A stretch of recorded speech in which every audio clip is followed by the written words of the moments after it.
Hai, welcome back to Halo, Media Channel with Alina. and Nadia. Cerita anak rantau.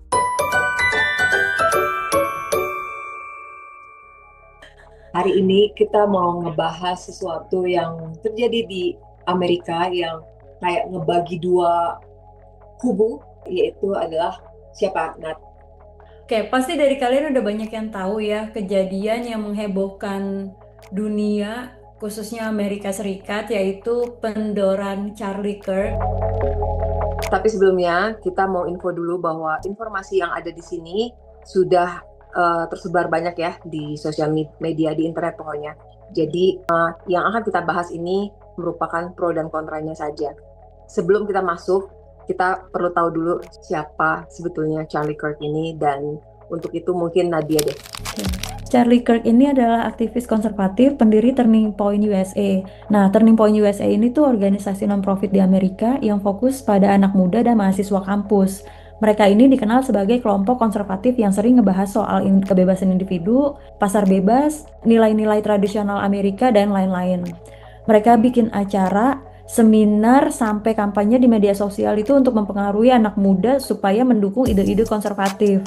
Nah, singkatnya, Turning Point USA ini tuh organisasi politik konservatif buat anak muda di kampus-kampus Amerika. Kirk ini kehilangan nyawanya tuh di tengah-tengah saat dia berpidato di event Prove Me Wrong di Universitas Utah yang dihadiri 3.000 orang.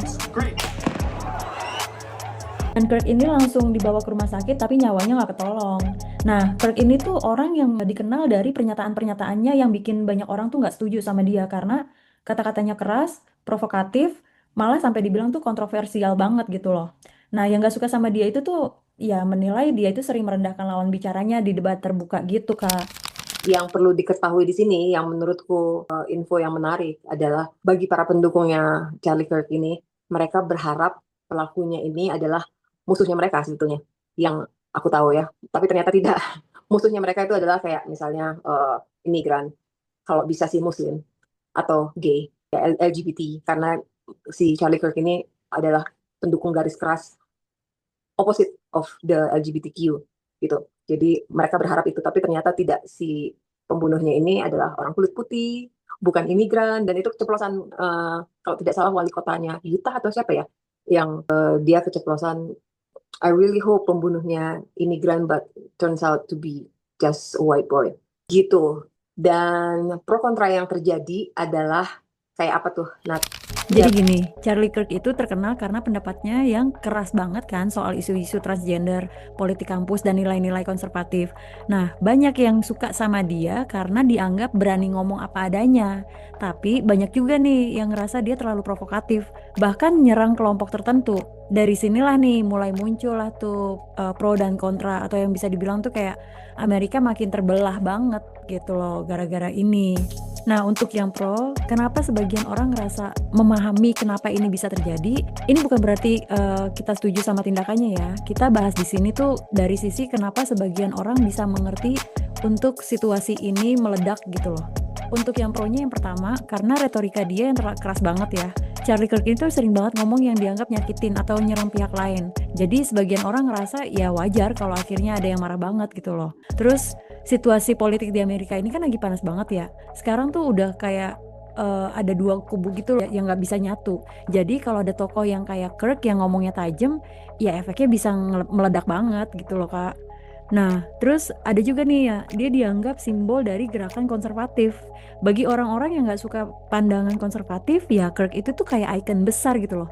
Jadi ketika dia jadi target, itu kayak pukulan banget buat simbol itu kayak bukan cuma orangnya gitu loh. Nah, terus respon ekstrim terhadap ucapan ekstrim.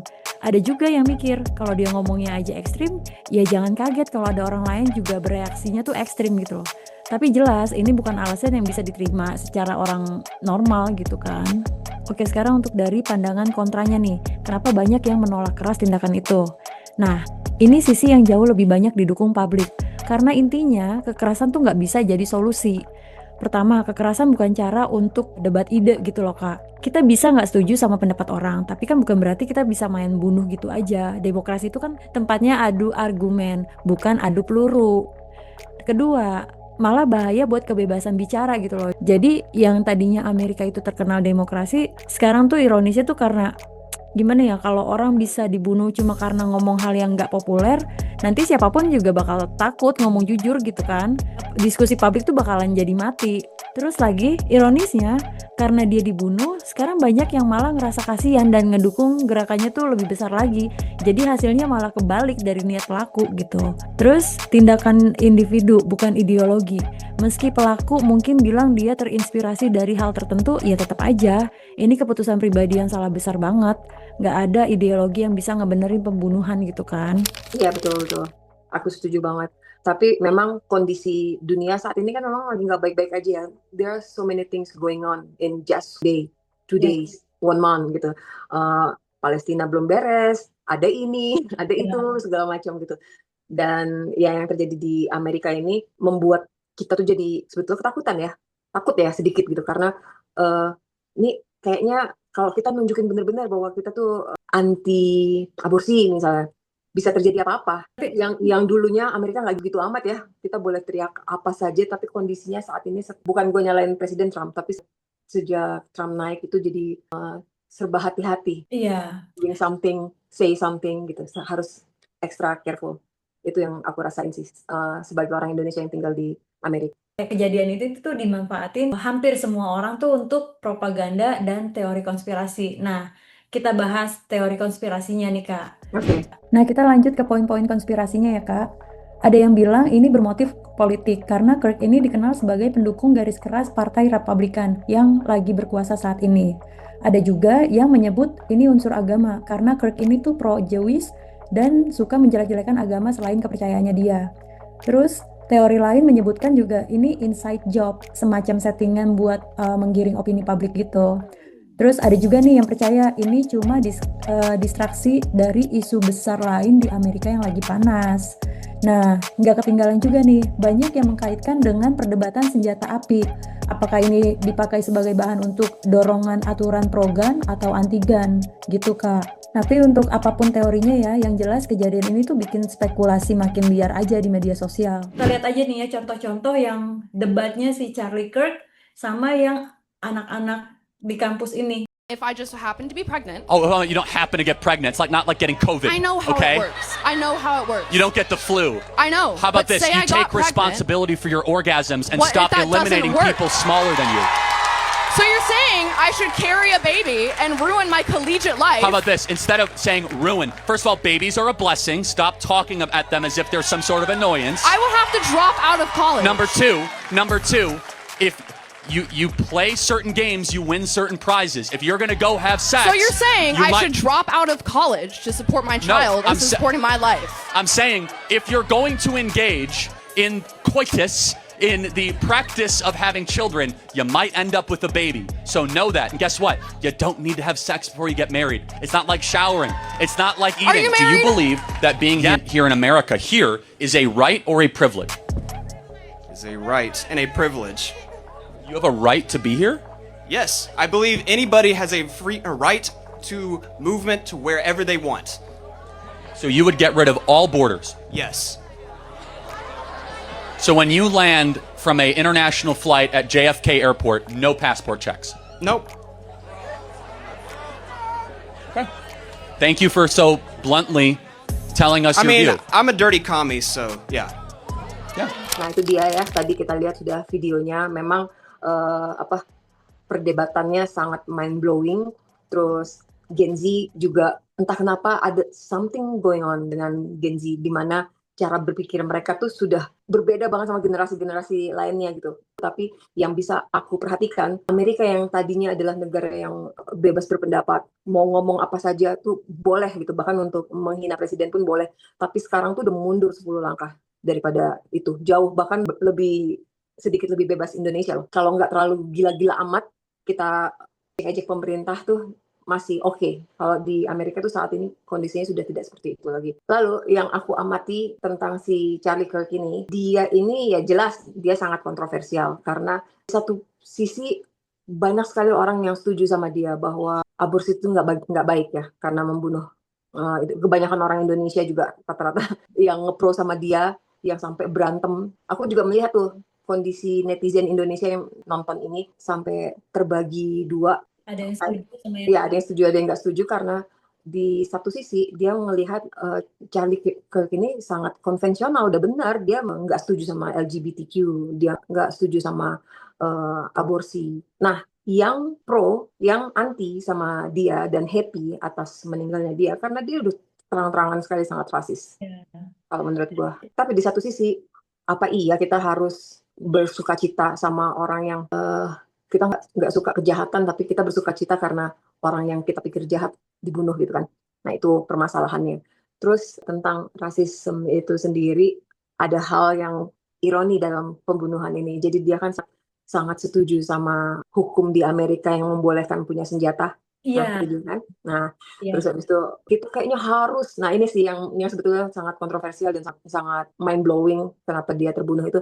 Dia terus-terusan speak up bahwa pentingnya punya senjata, pentingnya mempersenjatai diri sendiri. Nggak ada masalah kalau kita ngebunuh orang, kalau kita ngerasa terdesak dan segala macam. Dan akhirnya dia kayak ironi banget gitu. Ya udah, kalau emang nggak masalah, kalau kita nggak masalah ngebunuh orang karena kita nggak suka dan segala macam, lu gue bunuh. Nah, ini gue mau tambahin lagi nih Kak, untuk yang poin yang tadi lu bilang, biar istilahnya teman-teman and media juga lebih jelas lagi ya. Ini nggak semua state di Amerika itu memperbolehkan kita punya senjata. Hanya beberapa state aja nih, khususnya kayak di Texas yang gue tahu. Di Texas, di Nevada itu boleh. Ya. Apalagi Texas ya. Texas itu don't mess around kalau Ya. lu di Texas gitu loh. Ibarat kata nih kayak gue dikasih tahu sama laki gue pada saat itu ya. Kita lagi ngeliat dekorasi Halloween di beberapa rumah orang gitu kan. Nah, kalau di rumah orang itu kan dia ada kayak batasan apa sih namanya, kayak rumput gitu loh Kak, pagarnya dia. Ya. Itu gue cuma nginjek satu step doang gitu di rumput itu, di areanya dia. Kata laki gue, sayang, lu agak kesinian sedikit. Kenapa emangnya? Enggak, ini lu udah masuk ke wilayah orang gitu. Iya, Udah, trespassing.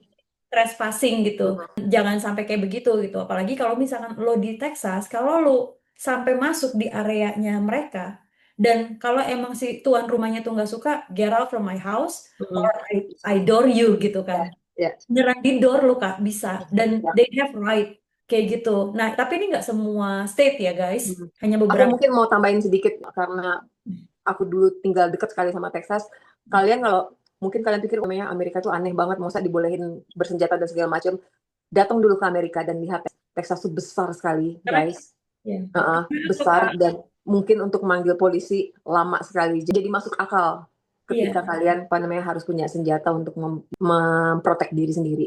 Gede banget. Terus juga karena Texas itu sama beberapa state yang dia tuh deket sama border.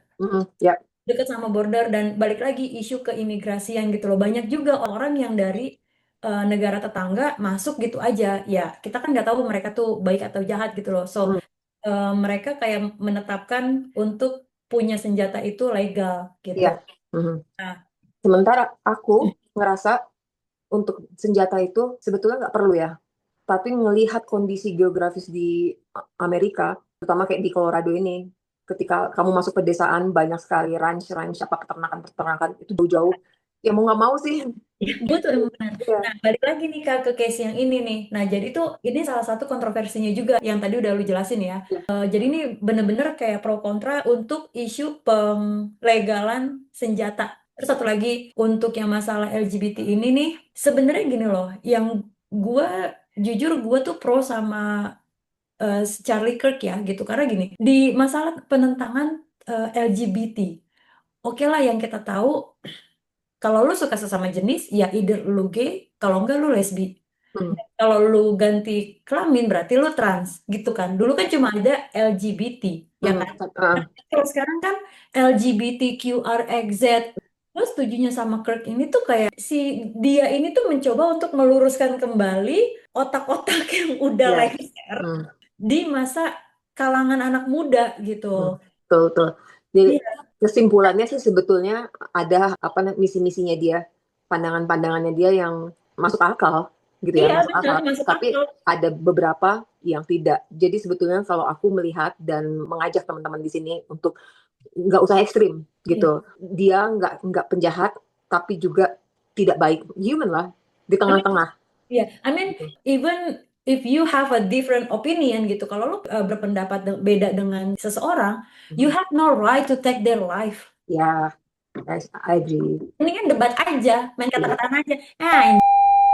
Enggak gitu jangan. Ya, that's true. Iya, berantem boleh gitu. Gongnya lagi tuh apa?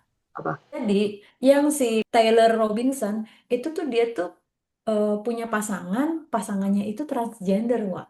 Jadi ini balik lagi berarti Mungkin itu kali, dendam. Hah? Ada rasa dendam. mungkin Ya. mungkin karena gini, kalau misalkan kita mau ngebahas lebih detail lagi nih untuk ke transgender atau misalkan pola pemikiran anak-anak muda di Amerika ini lebih lebar lagi, Say. Ini bisa satu topik sendiri gitu loh. Kalau misalnya memang mau kita bahas itu, lo Boleh. jadi komen ya. Tulis.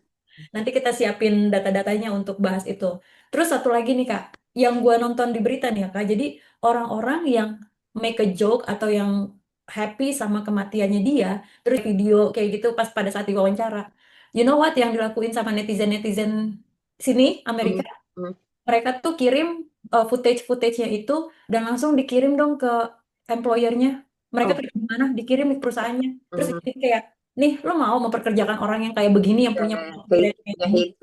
Iya gitu. Maksudnya bukan hanya sekedar meng-hate si Charlie Kirk ini gitu, tapi in general. Kayaknya itu dulu ya untuk hari ini ya, Nat ya. Iya. Nah, kalau menurut kalian nih gimana? Penembakan ini tuh murni tragedi atau ada agenda besar nih di baliknya? Tulis pendapat kalian di kolom komentar ya. Segitu aja diskusi kita mengenai topik ini. And kita mau bahas apa lagi nih, Kak? Next-nya. Coba tolong dong kasih ide. Ya, segala sesuatu tentang Amerika tentunya. Dan mungkin kalau ada pertanyaan-pertanyaan tentang Amerika yang ada di kepalanya kalian bisa komen biar kita bahas. Oke, see you on the next video. Bye-bye. Bye.